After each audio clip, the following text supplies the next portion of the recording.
Friends, இன்றைக்கி நம்ம பார்க்க போகிறது ஆரி ஃப்ரேமில் எப்படி கிளாத் ஃபிக்ஸ் பண்ண போகிறது அப்படின்னு பார்க்க போகிறோம். ஆரி ஃப்ரேம் வந்து இது பிளாஸ்டிக் யூஸ் பண்ணுறேன். உடனும் இருக்குது. உடனில் போடுறது எப்படி பண்ணுறதுன்னு அடுத்த கிளாஸில் சொல்லித்தரேன். இப்போ வந்து இந்த ஸ்க்ரூ வந்துட்டு லூஸ் பண்ணிட்டீங்கன்னா இது ஃப்ரீ ஆகிடும்.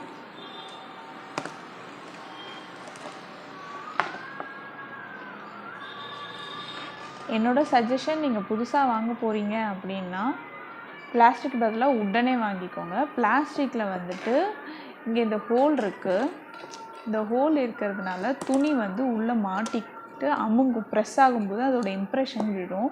ஸோ இதுக்கு பதிலாக நீங்கள் புதுசாக வாங்குறீங்க அப்படின்னா, ஆல்ரெடி வச்சுருக்கவங்க இதே யூஸ் பண்ணுங்கள். புதுசாக வாங்குறவங்க உடனே வாங்கிக்கோங்க.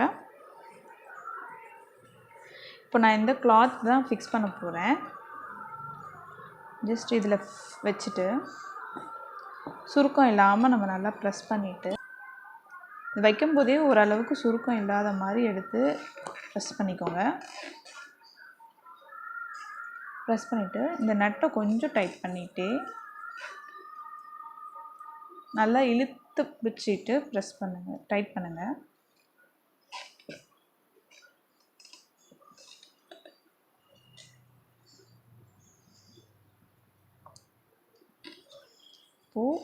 இந்த துணி வந்து பிடிச்சி கொஞ்சம் இழுக்கணும்.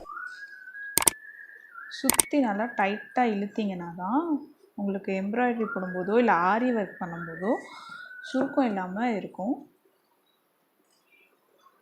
லூஸ் இல்லாமல் நல்லா டைட்டாக இழுக்கணும். இழுத்துட்டு இது ஃபுல் அண்ட் ஃபுல் வந்து டைட் பண்ணிக்கோங்க. ஃபுல் டைட் பண்ணிக்கோங்க. டைட் பண்ணியாச்சு.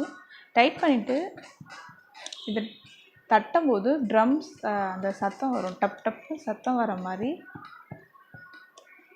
டைட்டாக இருக்கணும். இல்லை கொஞ்சம் லூஸ் இருந்தாலும் நம்ம வந்து ஆரி ஒர்க் பண்ணும்போதோ இல்லைனா எம்ப்ராய்டரி ஒர்க் பண்ணும்போதோ உங்களுக்கு வந்து சுருக்கம் வரும். நீங்கள் கழட்டும் போது ஃப்ரேம்லேருந்து துணியை கழட்டினதுக்கப்புறம் அங்கங்கே சுருக்கமாக இருக்கும். ஸோ இது எவ்வளோ முடிஞ்சோ அவ்வளோ டைட்டாக பண்ணிக்கோங்க. கொஞ்சம் கூட லூஸ் விடாமல் டைட்டாக வச்சுட்டு நட்டு டைட் பண்ணிக்கோங்க. இது மாதிரி நம்ம இந்த ஃப்ரேம் எப்படி ஃபிக்ஸ் பண்ணுறது அப்படின்னு இந்த கிளாஸில் பார்த்தோம். இதுவே உடன் ஃப்ரேமில் எப்படி ஃபிக்ஸ் பண்ணுறது அப்படின்றத அடுத்த கிளாஸில் பார்ப்போம். தேங்க்யூ.